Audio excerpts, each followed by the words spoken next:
Bonsoir et bienvenue dans mon domaine. Aujourd'hui, épisode 1, nous allons voir le battleur.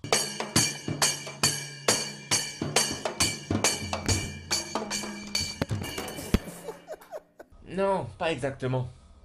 Mais il a des baguettes aussi.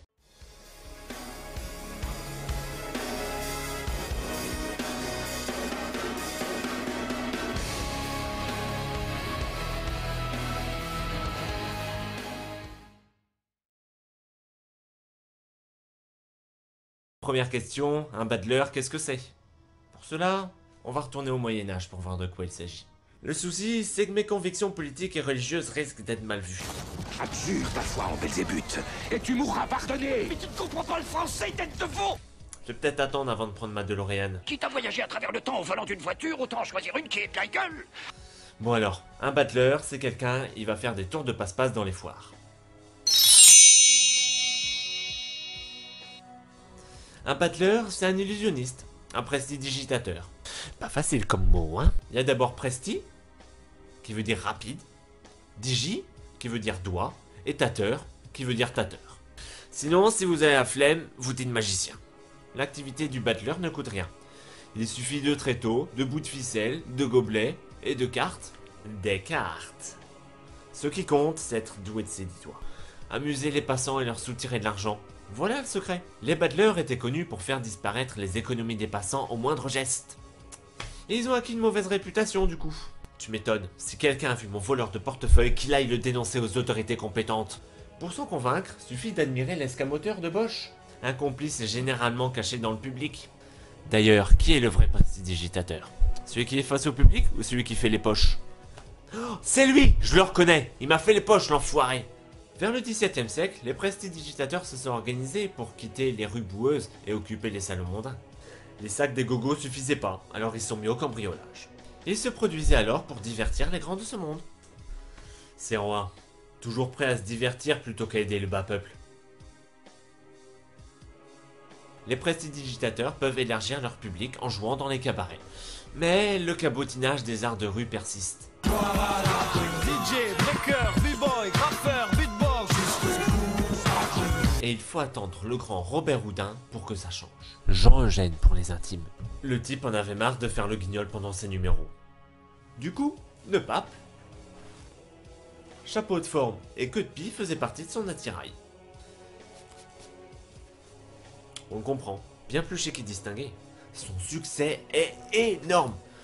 Du coup, il est appelé par le gouvernement français pour une mission spéciale. Bah moi, j'espère qu'il a touché sa prime de risque. Il se trouve qu'à l'époque, l'Algérie était une province française. Et sa prime d'éloignement. Dans le coin, quelques indigènes se prennent pour des marabouts.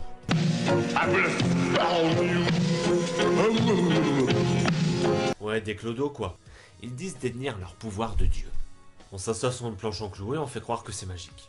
Robert Houdin a eu pour mission de leur faire découvrir ce qu'est vraiment la magie. Montre-leur à ces zigotos! Le type se rend sur place, il rencontre les différents marabouts complètement illuminés et leur montre des tours bien plus impressionnants. Je crois d'ailleurs qu'il a fait le coup de la femme coupée en morceaux. Les populations locales ont adoré cet acte de misogynie. Il y a aussi le truc où on fait disparaître la bonne femme sous un drap noir. Mais je crois que ça n'a pas été compris. Concentre en nous.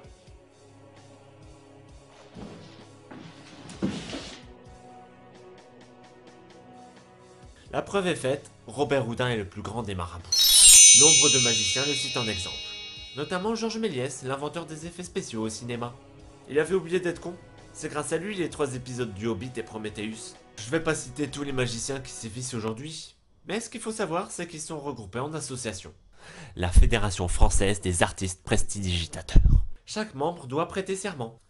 Je jure d'observer fidèlement les règles de cette association et de me soumettre à toutes les décisions prises par le Conseil de l'Ordre. Ça pue quand même pas mal l'organisation conspirationniste. Gérard Majax, premier Illuminati de France. Mais avant de déjouer tout complot, penchons-nous sur les éléments de la carte. Par total manque d'originalité, nous allons commencer par le haut, le chapeau du battleur. Il ressemble à un 8 couché. S'agit-il de signe de l'infini?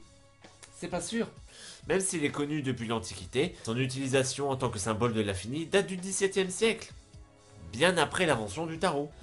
Ou alors il a juste un large chapeau pour se protéger du soleil. La baguette maintenant. C'est le premier outil de travail du magicien. C'est de la baguette que j'ai toute la magie.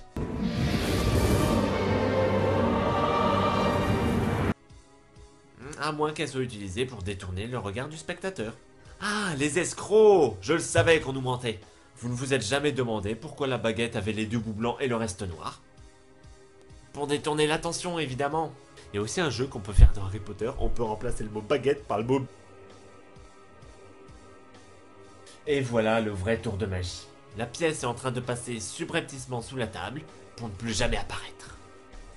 Et voilà! Quand je vous dis que le battleur c'est un escroc, c'est pas pour déconner! Regardons ce qu'il y a sur la table maintenant. C'est quand même légèrement la zone. Mais pourquoi tout ce matériel? Et surtout, pourquoi le couteau, la baguette, la pièce, le gobelet? Faudra pas s'étonner s'il y a des merdes qui disparaissent. Tout simplement parce qu'il s'agit d'une référence non cachée aux arcanes mineures. Le battleur dispose de tous les atouts. Les pieds de la table maintenant. Si vous regardez bien, la table est rectangulaire. Mais elle n'a que 3 pieds. Ça veut dire qu'elle est bancale. Et non, c'est le cadreur qui fait pas son taf. Avec un pied en moins, la table n'est pas finie. C'est une simple planche sur un tréteau. Ou alors il a trop bu. Faut-il y voir la preuve que si le battleur a toutes les cartes en main, il est encore très maladroit? Moi je dis, un travail de cochon comme ça, faut le virer. Maintenant, un point très important de la carte, la plante. Elle paye pas de mine comme ça, mais elle est très bien placée. Dans un triangle entre les jambes du battleur. Regardons-la bien maintenant. Que voyez-vous? J'aurais bien une idée, hein, mais bon, on va dire je pense qu'à ça. On voit bien ici l'origine du monde. Ceux qui ne le voient pas, vous êtes encore jeunes et bien innocents. Profitez, ça va pas durer. Du coup, la plante, c'est le symbole de fertilité et d'enfantement. Peut-être que le battleur est un enfant, justement. À présent, nous passerons à la carte de Rider-Waite. Le battleur est ici devenu un vrai magicien. Ne passerai pas! Quelle différence entre les deux? Au début, on croit qu'il a des pouvoirs magnifiques. Et après, on se rend compte que c'est juste un mec avec des trucs de magie. Tout dans sa posture, sa tenue, son attitude font penser à un vrai magicien. C'est clair, il en impose. Et surtout, il ne joue plus sur une table branlante avec des tréteaux.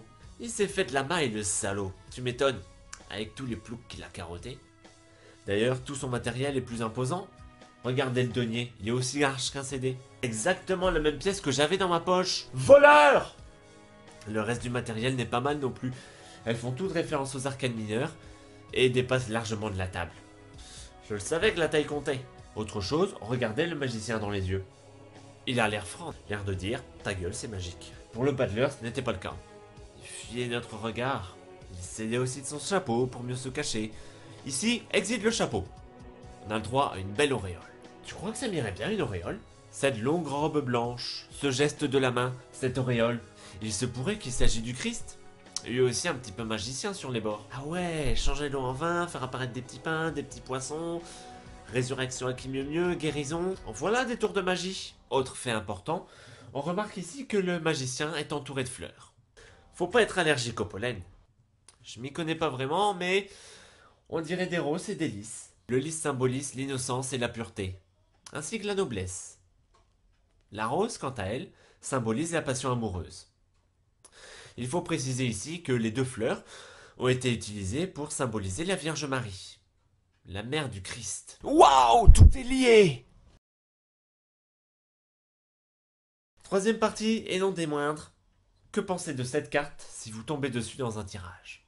En tant que carte numéro 1 du tarot, le battleur symbolise le début de toute chose. C'est la jeunesse, l'enfance. Peut-être que le battleur est un étudiant, peut-être qu'il se prépare à se lancer dans sa vie active. En tant que tel, le battleur a plein d'outils. Mais bon, il ne sait pas exactement comment les utiliser. Cela dit, il est habile et plein de bonne volonté. Il ne demande qu'à avancer. Il va utiliser la diplomatie avec les gens qui l'entourent. Et l'adresse dans les situations difficiles. Dans cette carte, évidemment, la notion de jeu est très importante. Peut-être y a-t-il un peu de triche d'ailleurs. Avec cette carte, vous œuvrez pour arriver à un confort matériel important. Peut-être que vous êtes un petit peu filou. Le travail. Ici encore, c'est une bonne nouvelle. Vous savez utiliser vos 10 doigts et votre patron l'apprécie. Le battleur est évidemment la carte des artisans. La santé. La santé est bonne. Toutes les jauges sont au beau fixe. En amour, pour terminer, la situation avec l'être aimé est harmonieuse. Peut-être que vous allez faire de nouvelles rencontres. Attention cependant à ne pas être trop artificiel. Voilà, vous savez tout sur la carte du battleur. Si vous avez aimé, pouce comme ça. Et bien sûr, si vous voulez me suivre, abonnez-vous. Et puis on peut le dire, merci à tous ceux qui ont vu la première vidéo, merci à tous ceux qui vont voir celle-ci, et merci au prochain.